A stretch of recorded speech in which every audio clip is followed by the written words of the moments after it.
suis Madame Balel Sylvie Kenny et je tiens d'abord à vous remercier de votre présence ici pour que nous puissions honorer les femmes. Donc je suis honorée de vous avoir et je suis directrice des écoles La Colombe et je suis aussi présidente de l'Alliance sénégalaise de la petite enfance.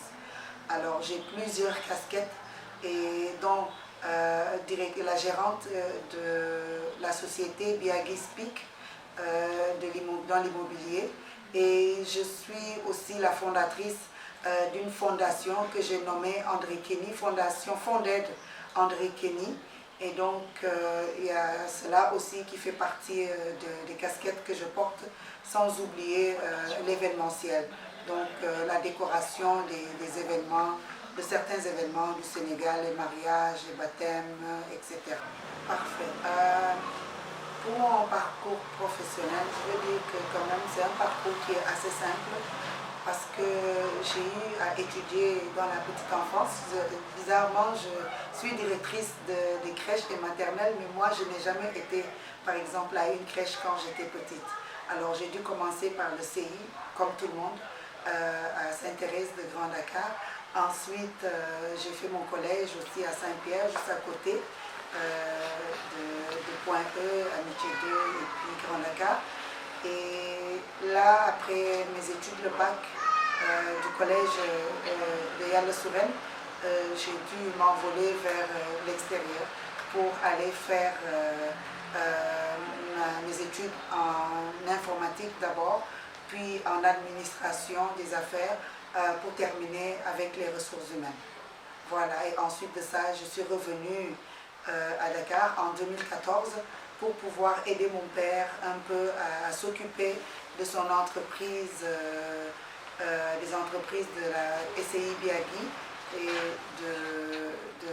du groupe André Kenny et du bureau d'études André Kenny, où j'ai particulièrement travaillé dans l'immobilier, avec un petit background dans le métier de géomètre, vu que je côtoyais les experts géomètres du Sénégal.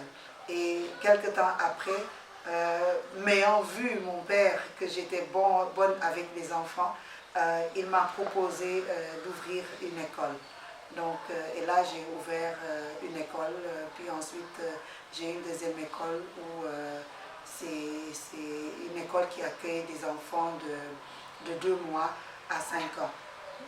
Donc c'est ce que je fais et j'évolue bien dans la petite enfance, d'où le fait que je sois aujourd'hui présidente de l'Alliance sénégalaise de la petite enfance, qui est une association qui gère plus de 100 écoles. Et donc avec ça, je m'aligne vers la mission peut-être que Dieu m'a donné, de pouvoir suivre les enfants d'aujourd'hui.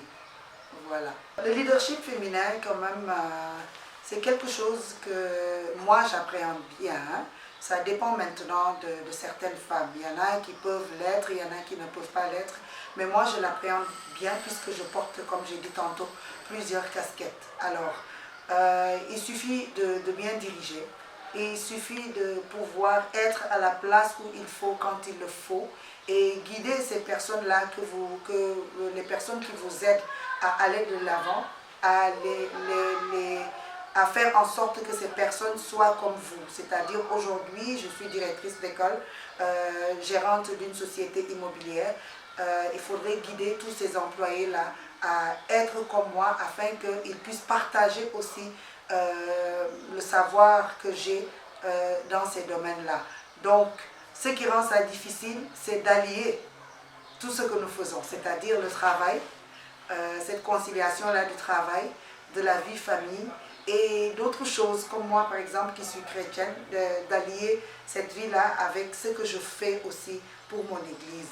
Alors, donc, et surtout, je rajouterai que, étant aussi famille, dans une famille où il n'y a pas le papa et la maman. Parce que moi, je suis une femme monoparentale. Donc, je vis sans le père des enfants. Et donc, je suis obligée de les éduquer toute seule et de prendre aussi la place du papa. Donc ça, c'est quelque chose dans le leadership qu'il faut vraiment simplifier pour éviter de tomber dans la dépression ou de mourir assez tôt. Parce qu'on a des enfants qui nous attendent. Donc il faut aussi que les employés et les enfants puissent être à leur place et savoir qu'on a un repère. Et ce repère doit être présent là tout le temps pour pouvoir vraiment amener les autres à être de futurs leaders. Et vraiment, c'est d'être là où elles se sentent bien. Il n'est pas question que je puisse entendre par-ci, par-là que les femmes sont vouées à la cuisine, que les femmes sont vouées à être soumises simplement à leur mari, bien que c'est le but du mariage en fait, d'être soumise au chef de la famille, mais quand même avoir un boulot te sortirait un peu des moments traditionnels que la femme peut vivre chez elle. Donc, la place de la femme, je trouve qu'elle doit être polyvalente. Polyvalente, pourquoi? Parce que nous avons quelque chose qui est inné en nous. C'est-à-dire le fait d'être mère déjà, c'est inné en nous. Donc, aller maintenant travailler pour pouvoir aider ton mari à suppléer à certains besoins de la maison ou de la famille, c'est quelque chose qui est impératif aussi de nos jours à faire. Parce qu'on ne peut pas laisser aussi toutes nos dépenses et tous nos soins au mari, donc on peut l'aider. Il y a l'éducation des enfants aussi.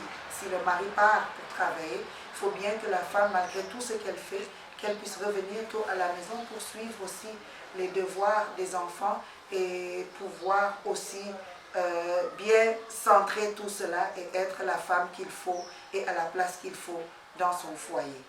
Donc la place de la femme, je veux dire en général, elle doit être polyvalente et elle doit être bien honorée.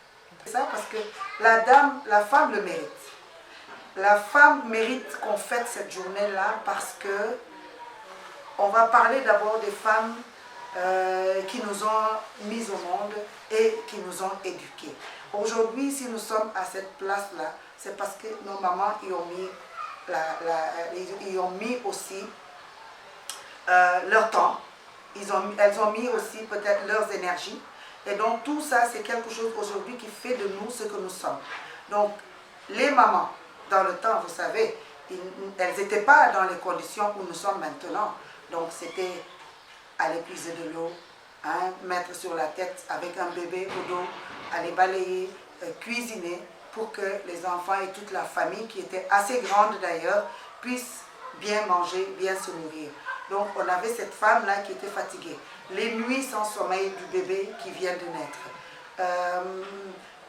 Le fait aussi de soutenir non seulement son mari, mais toute la famille du mari. Et quand on est aîné quelque part, on a aussi notre famille à gérer. Donc je pense que la femme mérite bien cet honneur-là, cette journée-là du 8 mars pour qu'on l'honore. Quand on parle maintenant des femmes qui ont famille et qui ont aussi la profession, qui sont dans leur métier, ça aussi, il faut aussi qu'on leur fasse honneur parce que les femmes se démarquent beaucoup maintenant dans les entreprises. Donc la seule chose qui nous manque à faire, c'est d'être les présidentes du pays. Mais là, ça, je pense que ça va venir du moment que le monde va en avant. Donc il y a tout ça qui fait qu'honorer les femmes, c'est bien parce qu'aujourd'hui, nous sommes là, mais nous avons aussi des femmes comme enseignantes dans le temps. Et ces femmes-là aussi, nos pionnières, soit dans la petite enfance, doivent être aussi honorées. Donc, c'est une journée que nous méritons. Je dis bien, nous méritons cela. Donc, qui ne le croit pas et ne le fête pas, vraiment a ses raisons. Mais je pense que toute personne sur cette terre devrait pouvoir, ne serait-ce que cette journée, faire ce qu'elle n'a pas pu faire à sa maman, à sa tante ou même à ses enfants, filles, qui vont devenir peut-être demain, qui vont devenir des mamans. Donc, nous n'oublions pas aussi ces femmes-là qui veulent bien avoir des enfants, donc qui ne peuvent pas encore en avoir. Donc c'est aussi des mamans qui souhaitent être mamans, mais pour quelque raison que ce soit, ne le sont pas.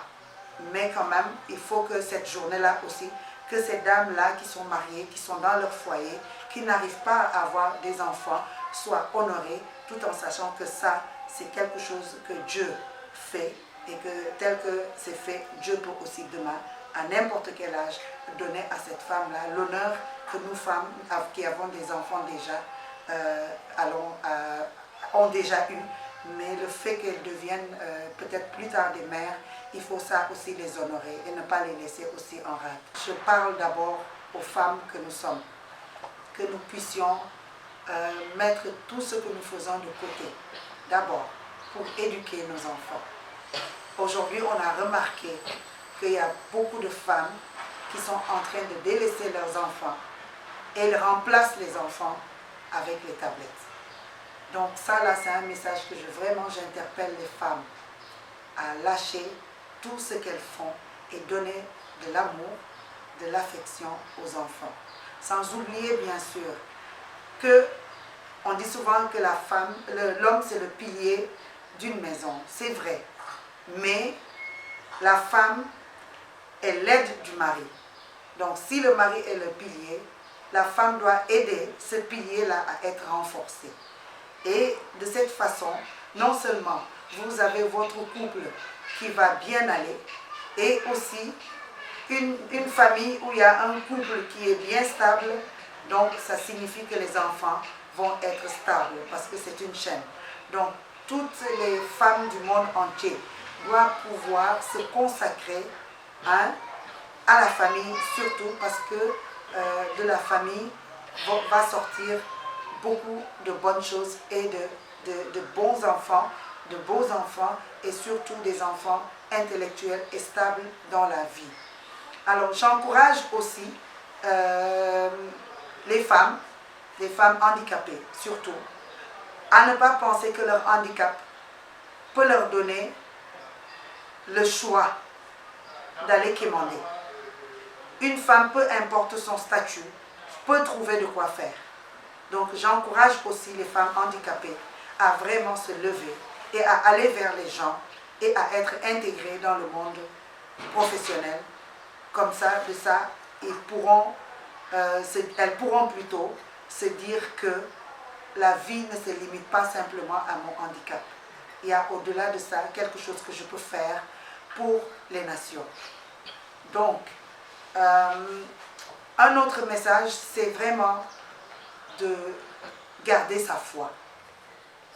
Tout ce que nous faisons, si nous n'avions pas Dieu avec nous, aujourd'hui nous ne saurons pas quoi faire parce que la femme a plusieurs tentacules.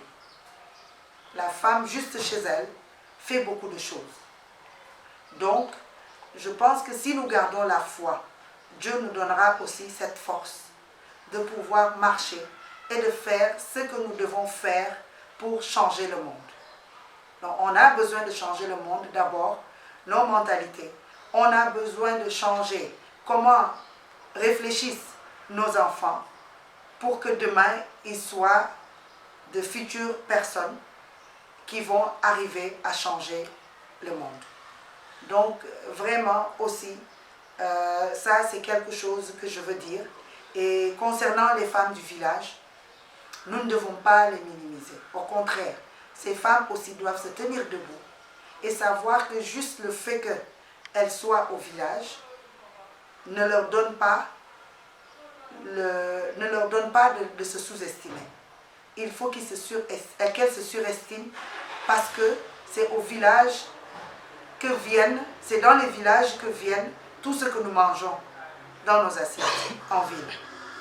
Donc, que la femme du village continue à être ce qu'elle est, à garder le naturel qu'elle est.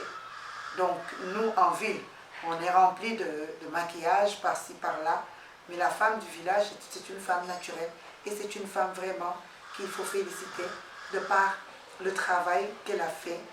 Et aussi, je veux dire qu'une personne comme moi, l'honneur que je peux donner à ces femmes-là, c'est vraiment de travailler sans relâche. De travailler sans relâche malgré tous les problèmes dont elles font face au village. Hein, elles ont toujours gardé le sourire. Et vraiment, c'est ça que je souhaite vraiment que le monde entier, les femmes du monde qu'elles puissent soutenir, peu importe là où elles sont, d'arrêter vraiment les disputes, des choses qui ne nous amènent nulle part, les nirolais dont je parlais tout à l'heure, de ne pas amener une femme à aller dépenser ce qu'elle n'a pas, hein, de toujours se suffire de ses moyens, d'arrêter les querelles et de vraiment s'aimer entre nous. Parce que si nous étions soudées, toutes les femmes, on n'aurait pas le temps de voir ce que la voisine a et demander à son mari de lui donner ce que la voisine a. Donc il faut que tout ça soit mis de côté pour que nous puissions avancer ensemble. Bayi defante bi, bayi xulo yu sew yi, ay yëf yi nga xam ne jëmewu la fenn.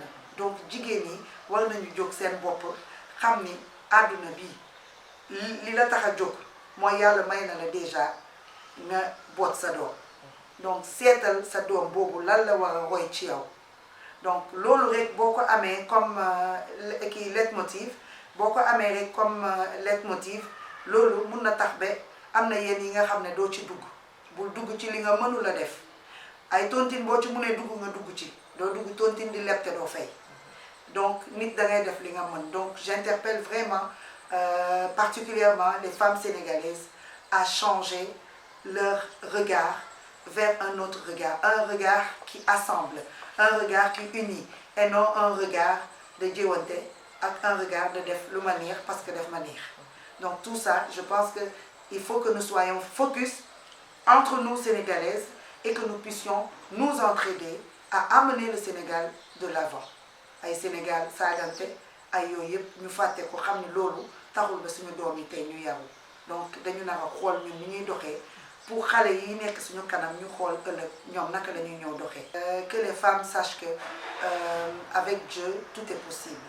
Et nous sommes dans l'ère où les femmes ne doivent pas rester chez elles les mains croisées à attendre que le mari lui amène des choses. Donc la femme doit se lever, aller trouver du travail et travailler et apporter chez elle. Et aussi, hormis le fait d'apporter de quoi aider son mari, parce que la femme ne doit pas oublier qu'elle est l'aide de son mari. Donc, il faut qu'elle puisse chercher au moins de quoi la rendre occupée. Parce que si tu es occupée, tu n'as pas le temps de lorgner quelque part. Tu n'as pas le temps d'aller rentrer dans des histoires qui ne te concernent pas. Donc, les femmes, restez focus, restez concentrées et veillez à ce que l'objectif que vous devez suivre dans votre foyer, dans vos bureaux, que cet objectif soit suivi sans problème. Donc, c'est ça que j'ai à dire vraiment aux femmes. Et vraiment, je vous encourage beaucoup, vous en avez besoin. Mais comme je disais tantôt, ce courage, on ne peut que l'obtenir de Dieu. Parce que problème amène maladie. Et sans une bonne santé, on ne peut pas aller de l'avant. Donc, mettons-nous en forme, mettons nos jogging, allons marcher, allons faire du sport, changeons nos esprits par des petites sorties avec des amis, des sorties positives et non des sorties où il faut aller se rencontrer pour parler des autres. Donc, c'est ça que je lance vraiment aux femmes. Restons focus.